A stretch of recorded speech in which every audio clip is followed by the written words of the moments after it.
right this time.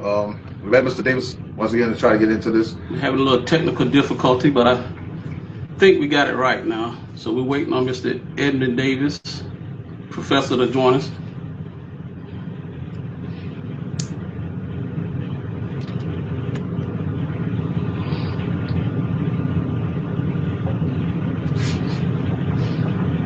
No H2O. All right. Got to have that.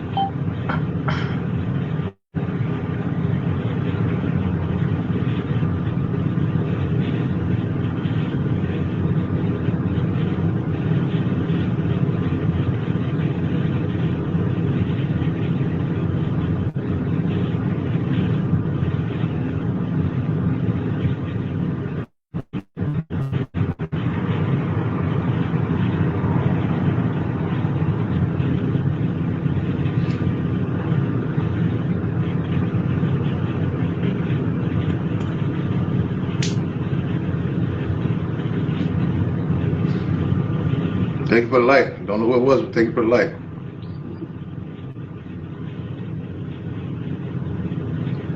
Mr. Davis, are you in? Let me see. Oh yeah, there you go, Mr. Davis. I got you. Adding you in now, Mr. Davis. Sorry about that, y'all. We have some technical. Mr. Davis, he's joining us now. Hey, I think we're getting somewhere now. Yes, sir. With fish grease. Yes, sir. We hear you loud and clear with Professor. Man, we cook it with some fish grease. We cook it with fish grease. Yes, sir. Yes, sir. Real good. How's the day, sir? Oh man, I can't complain. And he woke us up, man. I'm so grateful, and I see that glass is all the way full. You know.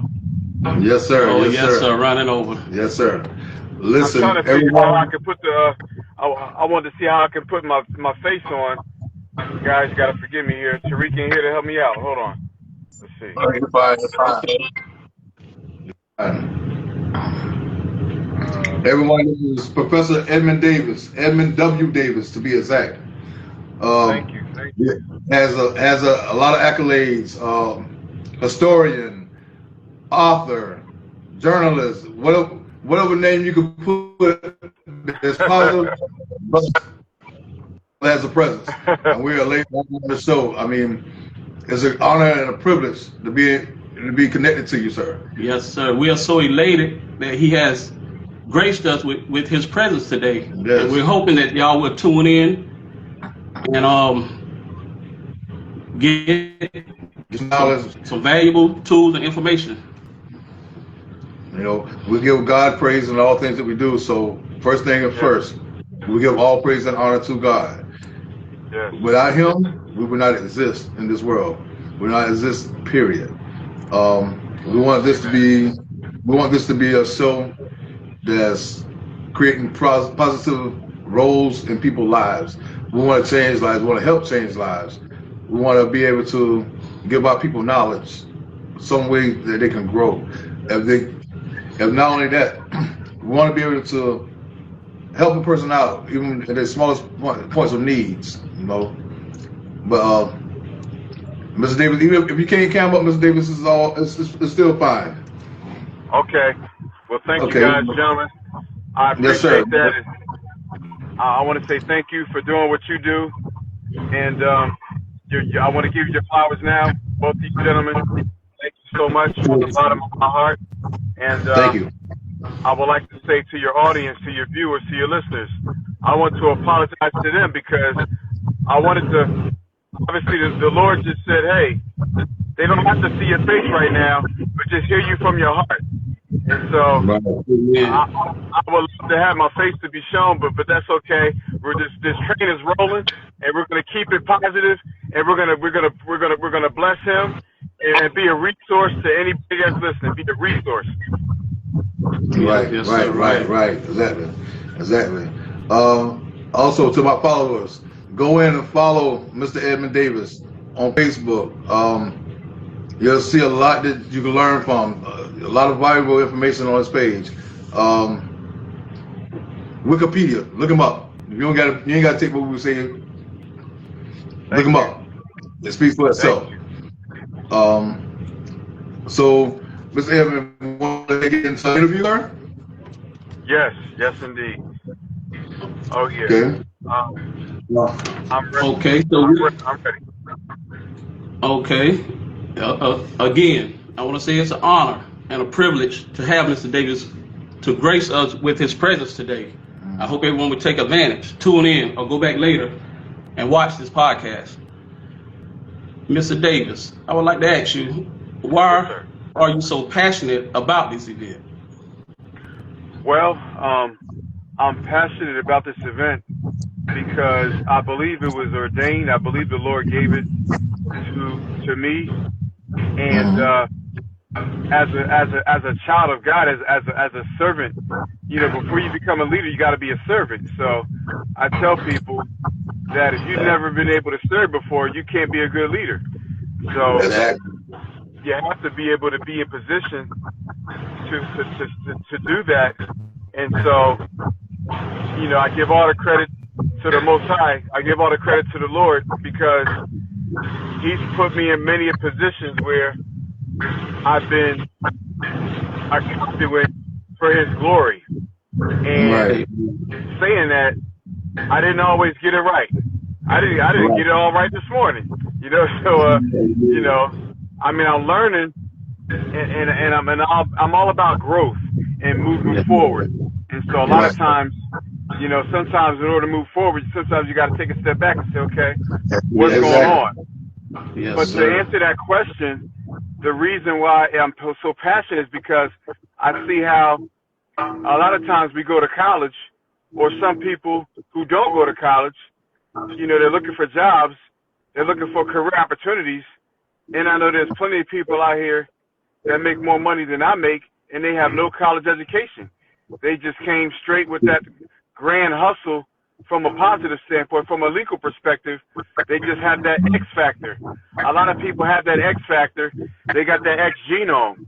And so our ancestors had it. Some of us have it. I think we have it in this conversation. We got that X factor. And so I don't care how many loopholes you throw at us or how bad it gets, we all know who's in control. And so if you believe God gave you an idea or the Holy Spirit gives you a vision, if you believe that, first and foremost, you know, our job is to stick to that. And so I do believe it. I prayed on it, but it was one of those gifts to where I'm thinking, okay, where's this going? Okay, how can we better enhance the quality of life, not just for myself, but for other people, my family? And so to be a man, to be a servant, it's like, okay, I've got to find an effective strategy to help other people. And so one of those effective strategies is employment opportunities. And so that's what this is all about, employment opportunities. It's about reminiscing and looking back at our legacy with Black Wall Streets all over the country. Many people don't realize it was more than just one Black Wall Street. Right. You're absolutely right. Mr. Davis, kind of faded a little bit. Hello?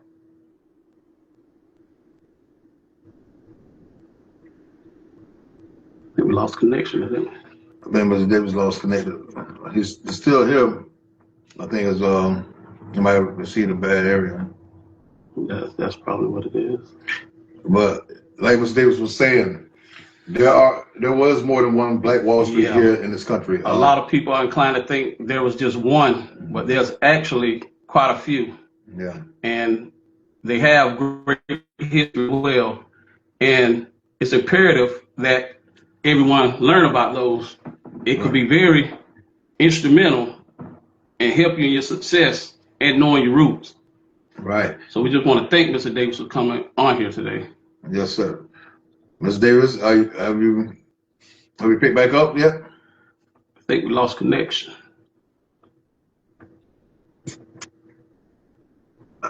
Ms. Davis, he's still connected.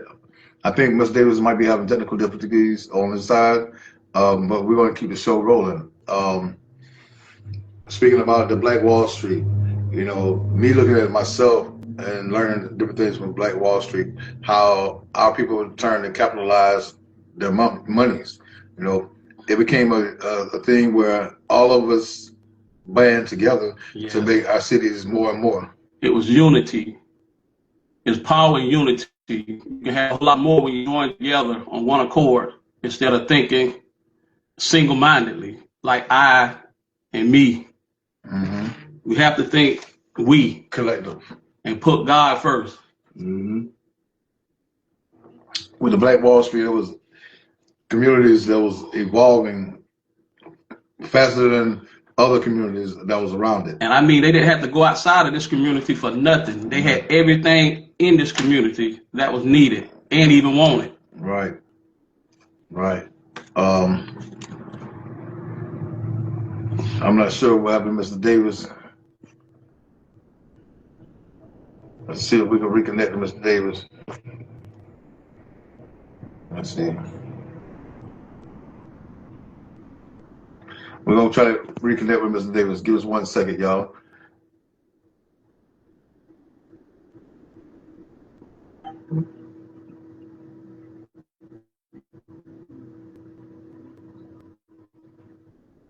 Let's see if we can bring Mr. Davis back. Let's see if we can reconnect with him. He may have been in a bad area, but experiencing technical difficulty. We're trying to add him back in now, y'all. Just be patient with us. This will definitely be worth your while.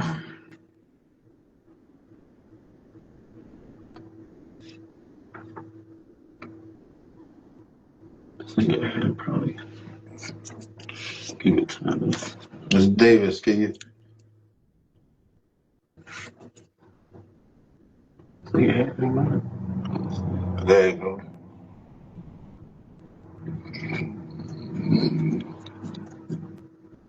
Mr. Davis, are you back with us, sir?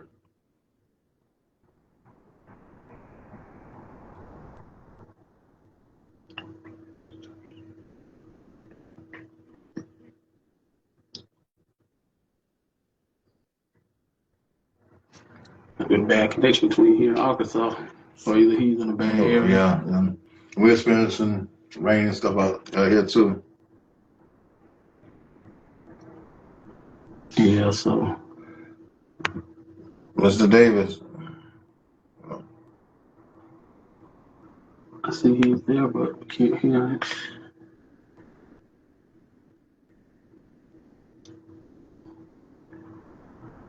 We might have to reschedule this one for a little bit later time. Oh, here we go. I think we.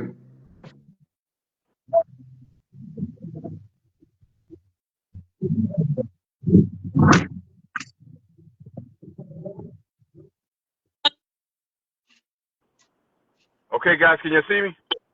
Yes, sir. Yes, sir. We hear you loud and clear again. Yes. So I went on a rant. I was trying to answer the question, but I didn't know were we disconnected? Yes, sir. Yes, sir. Okay. So let me go back and answer the question. And again, for those who are watching, welcome. Okay, I'm honored to be here. These two gentlemen, these two servant leaders, these two men of the Lord, they invited me to come on to this show. So we're in the right place at the right time for the right reasons and for the right people. And of course, we serve one God in the name of Jesus. So I want to thank you for that question. My passion behind, my vision behind having the National HBCU Black Wall Street Career Fest is because he gave the idea through a dream, through a vision, and really the idea came through Mrs. Davis, my wife, Monica, first. She came to me and she said, baby, she said, look, why don't you have HBCU job fair, career fest? And I said, hey, let's make it a Black Wall Street HBCU career fest. Right. So we went from it being Arkansas to the whole country now. And so that's where it came from initially back in 2022. Back in 2022. That's where the idea came from. I got to give credit where credit is due. My queen, the Mrs., she kind of mentioned it to me. So the Lord gave it to her. Then he gave it to her through me. And then I just added the Black Wall Street and put the sprinkle on top of that cake right there. And that was pretty much about it. And so we've been growing ever since. But that's where the idea came from. But the passion behind it, it comes from us knowing that essentially this is a need. This is something that's a want. This is something that we believe there's a niche for it. I looked at the research, the research said that there's about 6,000 job fairs all over the country, but there's only one national HBCU, Black Wall Street Career Fest. So I figured, you know what? Okay, Father, my Father in heaven is speaking to us about some of these things that we can do. And it's not about being unique, it's about being obedient. It's about following him. And if you know the Lord has given you something, let's go ahead and be obedient. Let's be disciplined in doing it. All types of curveballs are going to be thrown your way. You're not going to be popular. It's not going to be attractive. However, we all know who's in control. And so I give all the honor, all the praise, all the glory to the Lord in Jesus' name. But again, this idea came from him. He gave it to my wife. She passed it to me. I just put some sugar on top of it. And here we go now. Absolutely. Right. We are. And thank God for both of y'all, you know. Yes, sir. Because I feel like it's something that's going to be valuable to anyone who partakes in. Yes. Can you give the people a little bit of your history? I've already did a little digging and saw that you're from Philadelphia. Yes, sir. Can you tell us about your life in Philadelphia as a youth? Yes, sir. Growing up, in West Philadelphia, born and raised on the playgrounds where I did not spend most of my days. And that's because my dad, James Edmond Davis Jr., this man kept a job in my hands. I've been working since 1984 or maybe 1983. Yes, it was under the table. Yes, it was washing dishes. Yes, it was sweeping floors. Yes, it was helping to make all types of pastries and things like that. I was a waiter. I was a dishwasher for the most part. Guys, I believe I was the best dishwasher back in 1985. I believe I was the best dishwasher back in 1990. And so, having those roles, having my dad in my life and having those roles helped me, and of course my mom too. So a shout out to my mom, Charlotte Thompson, my mother who's still alive in Philly. My heart and my soul after my wife goes to my mother. And so I want to thank her for just being in position to have me, her and my dad. And so, again, growing up in Philly, for those who read my biography, I want to say that for the most part, my mom and dad did their best. Hit a little bit on rough times. And, of course, we lived in poverty. I didn't know what that word was, poverty. My dad and my mom, they kept working, and they kept food on the table. They kept a roof over our head. But then one streak we hit back in 1986, 40 years ago, we ended up being homeless because of an unfortunate situation between my mom and dad and the landlord. And so my dad had a choice to make. My dad could have followed his heart, he could have followed his mind, or he could have followed his emotions. My dad followed his mind, and he did the right thing. He didn't take a man's life. Instead of getting in trouble, he said, I'm going to let bygones be bygones. And we started walking. We walked out of that house. The address was 5822 Chestnut Street in West Philly. I never forget it. It was 40 years ago. Wow. But to this day, we walked out. We left our clothes in the house, furniture, food in the refrigerator, everything. To this day, I've never, ever, ever, ever been back to that location because my mom and dad made a decision. And now, as a 50-year-old man, I agree with that decision. My dad didn't go back and fight the guy. He could have. He could have laid his hands on him. He could have shot him, but he didn't. My dad just said, you know what? My family's more important. My freedom is more important. So he made the better decision. So we were homeless for about 2 years and lived in basements. We slept at the train station in downtown Philly, the 30th Street Amtrak train station. And so it was very embarrassing. I became a dropout because my mom and dad pulled me out of school because we hit that rough patch in our lives. And so my mom and dad had a choice to make between going to school for us or finding places to live in, places to work at. So, of course, they choose the latter, places to work and places to live rather than me going to school, rather than us going to school. And so from 1986 to 1988, we stayed in basements. We stayed in other people's houses and things like that. But then the Lord opened up a door 2 years later, and we went to 60th and Market Street in West Philly. And then from there on, we were able to get an apartment and then a house and then move from Philly to Coatesville, Pennsylvania, to where we had another house on 7th Street that was owned by my uncle, my mother's younger brother. Him and his family, they took us in. And so from there, I went to Grambling. Shout out to Grambling State University. I'm a Grambling graduate, class of 2000. And so from there, went to graduate school, graduated from Louisiana Tech University. And then from there, I got recruited to come to Arkansas, the state where I've been a history professor for the last nearly 25 years. And so my life has taken a great turn. The best thing that ever happened to me was the Lord finding me because I was a lost, trifling brother. And so he found me, had all these degrees, but still lost, still trifling, just had degrees, you know? So we have to emphasize that without the Lord, without salvation, we're nothing. And so, of course, the Lord wasn't lost, it was me. So when people say, I found God, well, God ain't lost. You can't find God. No, he found us. I was lost. And so he found me, and I had to change my lifestyle, change some ways up. I said, God, please don't take me out of here. I want to get it right with you. And so he blessed me to get it right with him, because before I was born, before we were born, he made sure that we was in that Lamb's Book of Life. So I'm so grateful to be on the right side of history right now to say that I'm a child and I belong to Jesus Christ. And so he took me in. He definitely didn't abandon me, but I abandoned my old ways. And so I'm grateful to be able to be in position to be a college professor, and so I can use that as a conduit to be a minister and to do the things that he's blessed me to do. And it's not without saying this much. My wife, Monica Davis, she's been by my side, not behind me, not in front of me, right by my side. She's been right next to me every step of the way, helping me out. She's been a great critic. She's been just an awesome person, a servant, a faith leader, my prayer warrior. She's a mother to my son, our son. And so nothing's perfect, but our relationship is right. And so our relationship is right because we got Jesus Christ and he has us.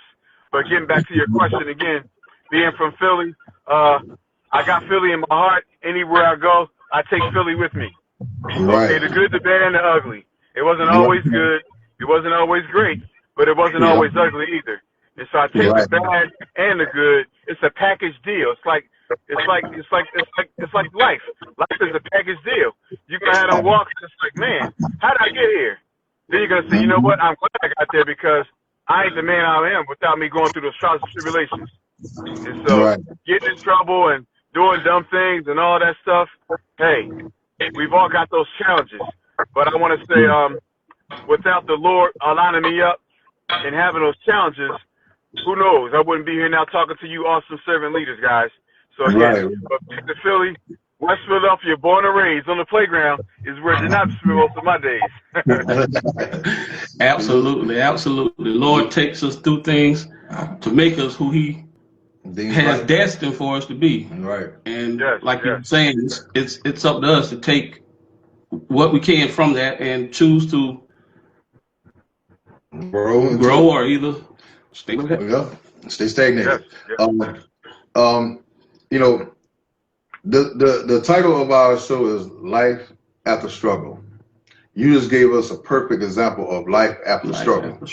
Yes. You know, a lot of people being in the situation that you have been in could have took that and chose not to go farther, not to grow, not to push to succeed. Could have used it as an excuse. Use it as a handicap, you know. Yes. But God saw fit for you to step in the position that you are now, so that you can help others gain and grow. Me myself, I appreciate it, you know, because right now you're helping me grow, and helping me get to my next level in life. Yes, sir. Yeah. And it's not just physical; it's the spiritual life as well.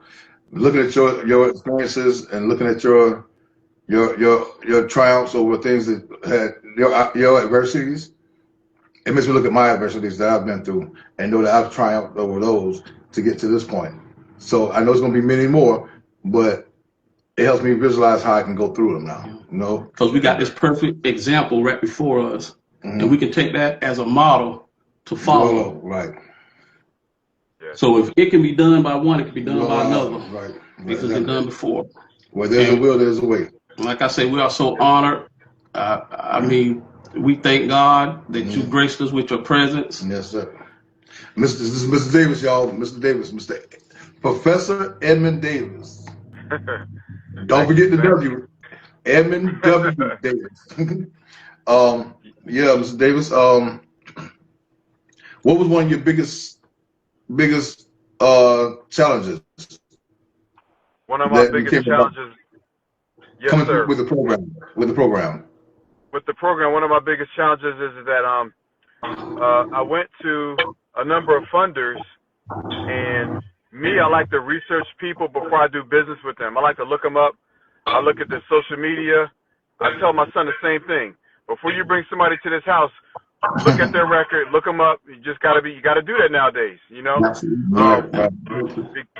now even you two, we're all public figures now, so we can't just invite anybody to the house. We got to make sure they're about my father's business. We got to make sure they ain't pedophiles and make sure they ain't just rob nobody. You know, if you did a crime 20 years ago, and you versus a crime last week, obviously that person that did a crime last week, they still hot on these streets.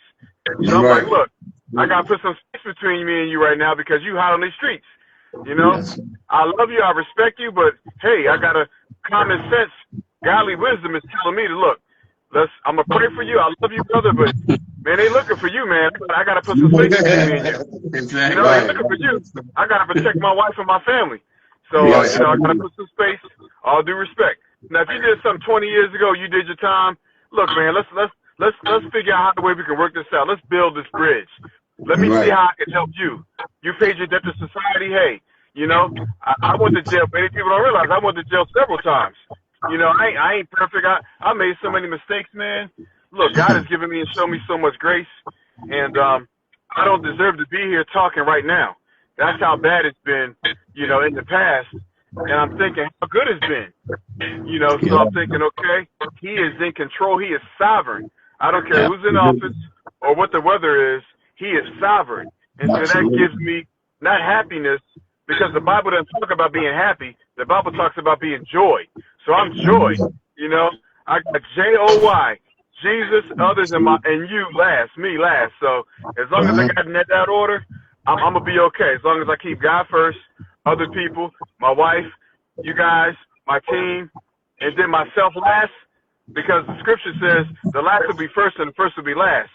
So I know I have to put myself, I have to put people before I put myself, even though sometimes the world tells us, do me, do I, do us first. I'm like, okay, that's not what God says. That's what the world says. So I have to look at that. Exactly. So I have to be careful to that. But yes, to that question, I think about it a whole lot. Like the biggest challenge was money. You know, a lot of times I do things, but I'm not always compensated. And I'm like, okay, God, I know my skill set. You know, and the Bible talks about your gifts will make way for you. So I'm asking the Lord, like, okay, this is my gift, Father. What's going on? I'm not mad, but I'm like, it's got my attention, obviously. And so being patient, which is the fruit of the Spirit, it's been one of those things where I've struggled with it for a long time. But then I realized the more I'm patient, the more things happen to my benefit and to the benefit of my family. So now I'm making multiple streams of income because I was patient enough to research and to look things up. And I'm like, wow. So getting back to the money part of your question, with the nonprofit and with the National HBCU Black Wall Street Career Fest, I've noticed, gentlemen, a lot of people, when you say anything black, that's a turnoff to them, which is sad, but that's okay. Also, you know, when you say HBCU, if they don't know what it is, it's a teaching moment right there. But if they do know what it is, historically black college and university, great. But again, that's black and then Black Wall Street. So that's two blacks that's in that paragraph. National HBCU Black Wall Street Career Fest. A lot of people that have money that don't look like us, it's too black for them. And so some people, they won't say that, but they're like, look, man, you're doing too much, bro. I'm like, no, you don't tell that to other people. So you just might be my tribe. Everybody's not our tribe. I understand that. Everybody's not for us. They're going to look at us, give us thumbs up and hit like, but they're not for us. And so you got people watching, they're going to share it and they're going to do this and do that. But if you're not supporting us financially, where do you support? Well, what other gifts can you give to help the cause out? And I'm going to help you out too, whether it's resources, making that connection. I like to connect bridges. I like to connect the dots. Any space that I go into, I want to be a light in a dark world. I want to be a blessing to somebody. When I go to places, I try to find out, well, how can I bless these folks here? What can I do? What can I bring to the table to help increase the quality for everybody in here? Everywhere I go somewhere, if I can't do that, I'm in the wrong space, you know? So I'm like, look, what can I do to help these kids out or to help these brothers out, to help this store out? What idea that can I get from my dad in heaven, my father in heaven? What idea can I get from God to be a blessing? And so, again, to the question about what struggle that I've had, it's been pretty much people giving donations to the nonprofit side, to the 501c3, until they look me up. Once they look me up, they see who I am.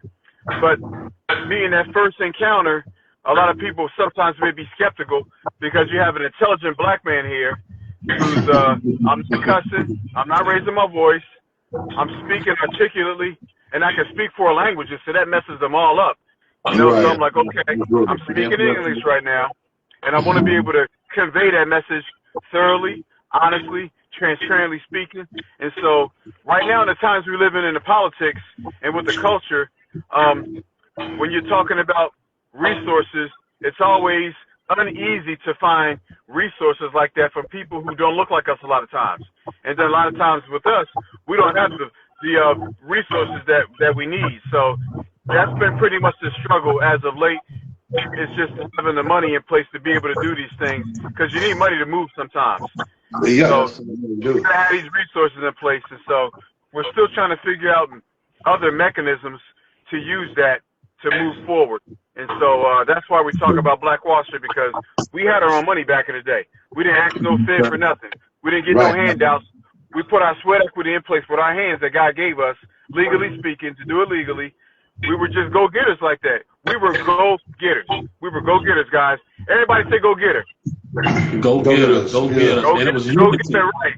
So we were go-getters, guys. We all know that. And so, again, that's what this show's all about. Y'all go-getters, too. We're all go-getters. We're alpha males. We're go-getters. We're doers. We don't talk the talk. We walk the walk. So it's like, look, you know, there it is. Agility. I am my brother's keeper. Right. Yes. You know, we need to... Man, yeah, we need to get back to that type of life. You know, even with our children, you know, I was always taught it takes a village to raise a child. You know what I mean? And that wasn't necessarily saying that, you got to go through this person. You got to help. No, it was saying that being able to, if my child is in your presence, you should be able to correct my child. You should be able to teach my child and help my child at any given time. And a lot of us have fallen away from that type of style with raising our kids or style of parenting. Dealing with your program, right? Yes, sir. Do you see yourself moving into, say, stuff that would help bring our villages back into our communities? Yes. That's one of the integral components to this whole idea of having a Black Wall Street career fest or career event, a career program. It's kind of like you got HBCUs, which were a knee-jerk reaction. You got Black Wall Street, which was another knee-jerk reaction. These things, guys, and your audience needs to know this, and I'm sure they do because they're intelligent like we are. Here it is. These two experiences, Black Wall Street, HBCUs, were byproducts of racism. Okay, these were byproducts of the aggressors doing what they do. They're going to be the aggressors. They're going to be transgressors. Okay, so again, here it is. You didn't want us sharing money and working, so you didn't want us going to school with your kids. We got to open up the black schools then, because you didn't want us to go to school with you. That's the result. That's the history of our country. Now, I love this country now, but we have to tell the truth. We got to be honest about where it's been, where we're coming from, what's been going on for most of the time in this country. It hasn't been until what? the last 60 years, we've seen real vestiges of freedom, if you will. Okay? Even that. Slavery, right, for 246 years. Then 100 years after that, you got Jim Crow. Then, back in the mid-1960s, 10 years before I was born, you got civil rights bills. You still talk about civil rights bills 100 years after slavery was abolished. That's because it never was abolished. It was amended. It was the 13th Amendment. So, just thinking about that in general, you got people right now who's trying to turn that clock back. And again, getting back to what I said 10 minutes ago, we know God is sovereign. We know he's over everything. It's about what he allows to happen and what he blesses to happen. And sometimes what he allows to happen, it ain't no blessing. He just allowing it to go down. And so I'm like, wow, okay. All right, Dad, asking my Father in heaven, where's this going?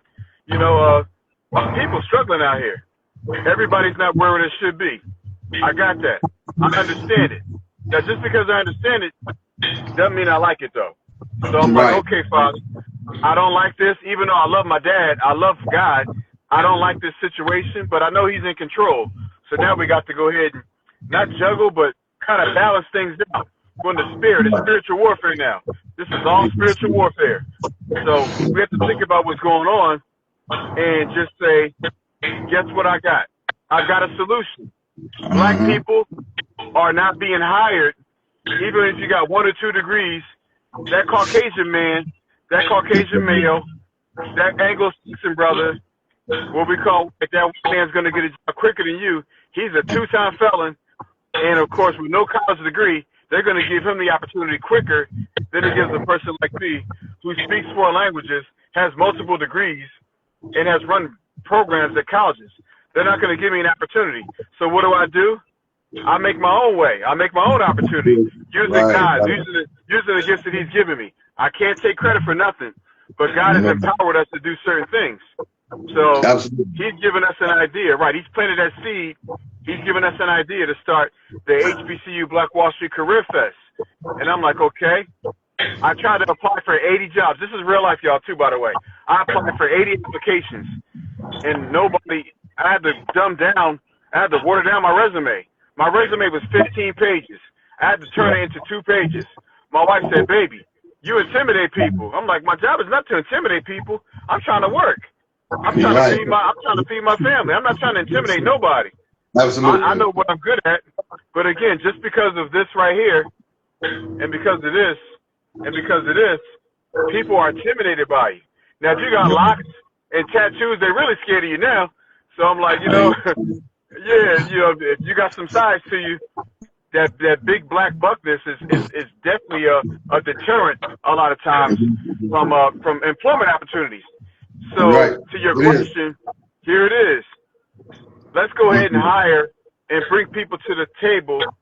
Let's bring up the table and bring people and invite them, those that's going to hire other people that look like us. And so, again, if my Caucasian family, if my Jewish family, if my Latino family, if my Arab family, if my Indian family, if they want to hire us, great. Thank you so much. I'm qualified for it. There ain't a question about me being a quality employee. I'm going to bring something to the table. I'm an asset, not a liability, first of all. So let's go ahead and show where those assets come into play. So that's been one of the biggest things. I haven't found it. I didn't find it hard to do this, but I just need us as a people to say, hey, we have the girt, we have the grind, we have the gear. Again, we have the girt, we've got the grind, we've got the gear to put ourselves in positions to change our own conditions. We don't have to rely on federal funds. Black Wall Street wasn't built off of federal funds. Black Wall Street was built off of sweat equity. It was built off of brain. It was built off of having your heart in the right place. Okay? You don't have to have a college degree to be successful. You don't have to have a college degree to be successful. Black Wall Street shows us this. Yes, those brothers were educated. Yes, they were educated, but I'd rather have learning than a great education. Okay? Right. And sometimes, and I'll say this before I sit down, sometimes we can let the education and the educational system get in the way of real learning. I'll say it again for the listeners. Sometimes the educational system gets in the way of real learning. We can't do that. We have to go ahead and teach our own kids. We have to go ahead and have our own schools at home. And so a lot of homeschool educated students are doing that now. A lot of homeschool educated parents are doing that now. So that's the answer to that question. Okay. And I would like to ask you, Professor, what advice would you give to the youth of today? Something valuable that they could really get ahead with and possibly make their road smoother. Yes. I would say the advice I would give to young people today, these Generation Z learners, their parents are more than likely millennials. We're old enough to be their granddads now, right? So it's like, absolutely. Let's go ahead and pay it forward. And that's what this is. You guys have a platform now where you can invite young people onto your show, high school kids, middle school kids, obviously with the permission from their parents, have their parents sign a waiver or agreement saying, hey, here's the topic, here's what it's going to be about, give your kids some questions. This could be a platform for those young people, maybe once a month, have a young people segment once a month. We can hear from what they want. A lot of times we're asking them and we're giving them advice, but we're not asking them what do they want. So a lot of times we got to put up that platform and say, hey, what do y'all want? How do you see a better society? How do you see a better world? More importantly, how do you see a better block? Okay, let's solve the problems on our block before we can solve the problems in the world. So let's look at this block and say, okay, we got the trash over there. The trash man ain't come. What's the solution to that? Well, I'm going to pay my son. I'm going to incentivize him to go ahead, hey, man, pick up that trash. You know? So let's position them to be hearers, doers, and conduits of success by listening to their dads, listening to their moms, listening to the grandparents. Some of us don't have our moms at home. Some of us don't have the dads at home. Dad's working 2 jobs. Mom might be going to nursing school. So you come home, you got that video game, or you got some crazy TV show on. So I would tell students to go back, ask your parents, ask your grandparents what it is that they see that they need, that they can find a way to help out. I think that's something that's simple, and we got to go back in time and look at how our parents and how our grandparents did us. I was doing things for my dad. My dad didn't ask me, he told me. Nowadays, you got to ask your kids. No, my dad told me what to do. My dad didn't ask me anything. He told me what to do. So we got to kind of bring that back. Let's bring that back. Right. I believe it's true that. I read something one time. It says that an old man used to walk to school. His son got his first car when he went to school. His son ended up driving a Mercedes to school, right? Wow. Mm-hmm. He said, but his son, the one that had a Mercedes, ended up walking to school again. He said, because generation after generation, if you give them what they want, give them what they want, a strong man makes a weak man. Because he's taking work so hard to build his family, to have this, to have that, to have this, to have that, till a lot of times they forget about the work side of it, to show the child how to work, to have things. The work ethic. Have to get them the tools, equip them with the tools. They'll have the money, but they won't know how to keep it. You know what I mean? They won't know what it takes to regain money and put back into place when they've spent money. So I agree with what you said about teaching the children to go out there and giving them an incentive to go do this, you know. So now it not only increases his work ethic, it also increases his economical knowledge. Yes, sir. Yes. You know. Yes. So yeah, I definitely like what you said about that. I have a son myself, and I have a daughter, so that's something that I want both of them to understand. You work for what you get. And you will value and appreciate it more. Yes. Because I recall in my youth, my mom was real strict. Summertime, listen, I had responsibilities of cutting all the grass at a little family community right there, which consisted of 3 houses on the land, right?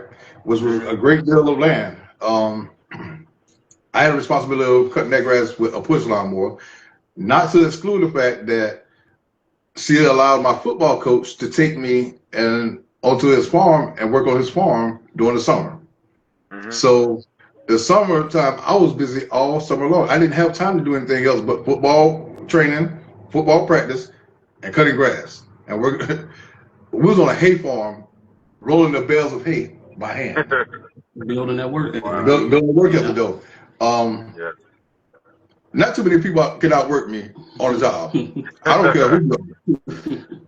I'm prepared for it. I'm talking about from the days of me loading containers to whatever. I worked my way up into management, you know, and I had an education to go behind. So definitely we need to build our people with that type. Our children, our youth. A lot of these younger guys doesn't understand that. There's a lot of things that's missing from the family dynamics that should be in place. And I hear a lot of people talk about how the dad's not in their life. Just because the dad's not in their life doesn't mean there's not people out here that's willing to step in position to give them the knowledge that they need to go forward. Just like yourself, you're giving knowledge right now that can be deemed as a father figure type of role. You understand? So definitely some valuable information. That's what the youth need. Right. They need guidance. They need mentors. People that are going to take time up with them and really be passionate about it. Right. I agree. And you can feel the connection. You can feel the person really cares about your welfare. Right. Where do you see this program in the next 10 years?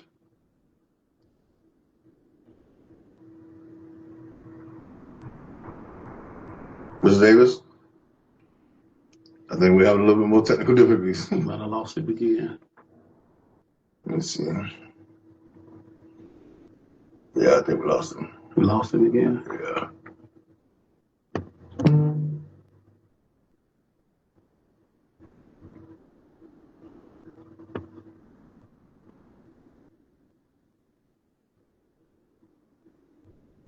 Yeah, I think we lost him. We lost him all the way there. You can't hear us, bro? Can you hear me now? Kenneth, can you hear me?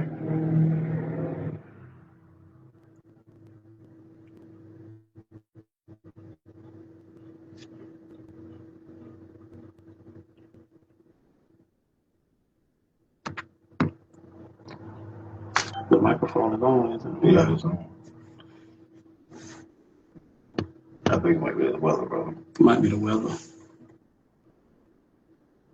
Absolutely. We were just saying. Yeah.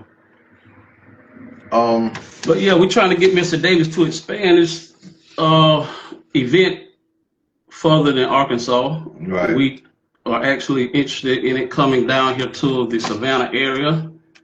And we're hoping that we can be ambassadors of that. And it's definitely something worth being interested in. It can really move you forward and provide you with countless tools to set you up for success. So it was an honor having Mr. Davis on here with us and gracing us with his presence. God willing, we'll be able to get him back on at another time. He's been having technical difficulties as well. We have a little storm going on around us as well. But I will contact Mr. Davis myself and see if we can actually get him back on the show and we can continue this conversation. We're looking forward to joining Mr. Davis in about 2 weeks. Matter of fact, a little bit under 2 weeks now. Yeah, we'll be flying out to Arkansas to the event, and we'll actually be taking part in it. We'll be vendors there. Mr. Davis, he will be advocating for us to get our podcast further out there to the world. And we're just so grateful for that, because when we come back here, we can also share those blessings and knowledge and help you all get further with whatever endeavors you may be partaking in. So we definitely look forward. We definitely look forward to that. Yep. And he said that they would probably be out here in the fall, but we'll be taking real soon and wish that some of y'all could come along with us. Actually, you can. just contact them to let us know before the 16th. Right. But yeah, this event we're really looking forward to. God willing, if possible, we'll try to be back on possibly as soon as maybe the next couple of days with Mr. Davis, so we can push it a little bit further. Thank y'all for joining us. You know, thank you for your time. Thank y'all for sitting here watching and corresponding with us. And again, Professor, it was an honor having you on our podcast. I just can't say that enough. Yes, sir. We do thank you for gracing us with your presence. We hope in the near future that you would come back so that we could finish these conversations. Yes, sir. Because I do believe that we reached a lot of people. I feel like this is something that needs to be heard. Being where we're at, the area that we're in, I don't think it's too many people trying to do what you're doing, and you coming into this area would definitely be deemed as something needed. Will have a major impact and influence. Right. Well, I'll give you a call. I'm going to give you a call in a few minutes, Mr. Edmond Davis, and see how we could arrange to get back to this conversation. But for the moment, may God bless everyone who's joined, who's been a part of this. We thank you, and we look forward to seeing y'all on the next God live. bless. And those that couldn't catch it, we would definitely try to post it. All right, y'all.